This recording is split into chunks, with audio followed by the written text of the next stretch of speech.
आज जे काही पंचनामे अतिवृष्टी आणि पूर परिस्थितीच्या बाबतीत बीड जिल्ह्यात होत आहेत त्याच्याबद्दल सरकारने चांगलं पॅकेज दाखल केलेलं आहे.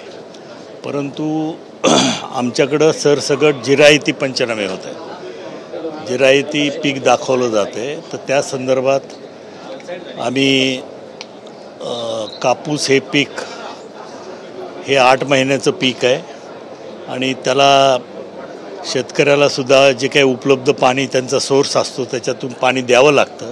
हे जिरायती पीक नाही. तेव्हा कापूस या पिकाचे बागायती म्हणून पंचनामे व्हावेत अशी मागणी आम्ही सन्माननीय उपमुख्यमंत्री अजितदादा पवार यांच्याकडे केली.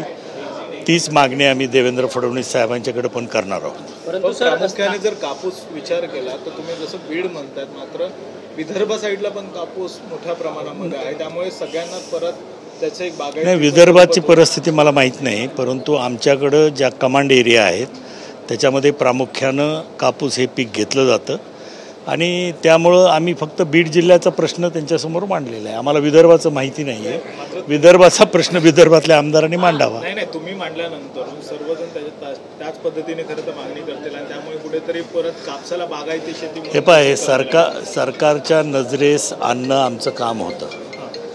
सरसगट जिरायती पंचनामे करणं हे योग्य नाही. ही बाब आम्ही सरकारच्या निदर्शनाला आणलेली आहे. परंतु आतापर्यंत शेतकऱ्यांना खालती मदत मिळालेली आहे का अतिवृष्टी झालेल्या शेतकऱ्यांना? कारण की काही दिवसातच दिवाळी आहे. हे पहा, पंचनामे करण्याचं काम चालू आहे. मोठं नुकसान आहे. त्याचप्रमाणे घराचं, विहिरीचं, पाईपलाईनचं नुकसान झालेलं आहे. जमीन खरडून गेलेल्या आहेत. पंचनामे करण्याची प्रक्रिया चालू आहे. एकदा पंचनामे करून तो रिपोर्ट शासनाला आल्यानंतर शासन, मला खात्री आहे की दिवाळीच्या पूर्वी काही ना काही मदत त्या ठिकाणी देणार आहे. हो, मिळेल. 8 दिवस राहिलेले. मिळेल. शासनाच्या मनात आणलं तर एका दिवसातही देऊ शकतो. मनात आलं तर नाही, मनात आहेच. आता एवढी घोषणा केल्यानंतर मनात नाही असं कसं म्हणतात? चांगली पॅकेज दिलेलं आहे आणि या पॅकेजबद्दल शेतकऱ्यामध्ये समाधान आहे. सर, एकीकडे आता 17 तारखेला ओबीसी मोर्चा जो आहे तो बीडमध्ये होताना पाहायला मिळतोय. तुमच्या पक्षाचे मंत्री असलेले छगन भुजबळ हे देखील या सगळ्या ओबीसी मोर्चामध्ये सहभागी होताना पाहायला मिळतो. बीडमध्ये जातीय सलोखा सातत्यानं बिघडताना पाहायला मिळतो मराठा ओबीसी. हे पहा, बीड जिल्ह्यामध्ये गाव पातळीवरती जातीय सलोखा अबाधित आहे.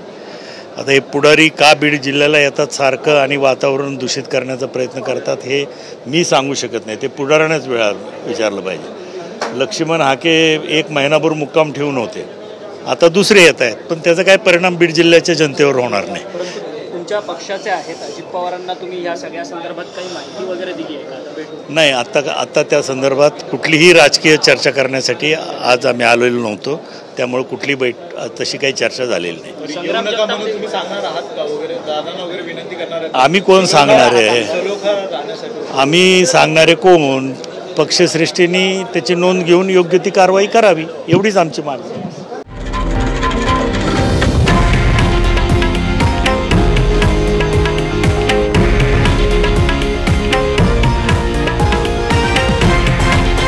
हे आहे देशातील नंबर 1 न्यूज नेटवर्क आणि आपण पाहत आहात TV9 मराठी, एकमेव.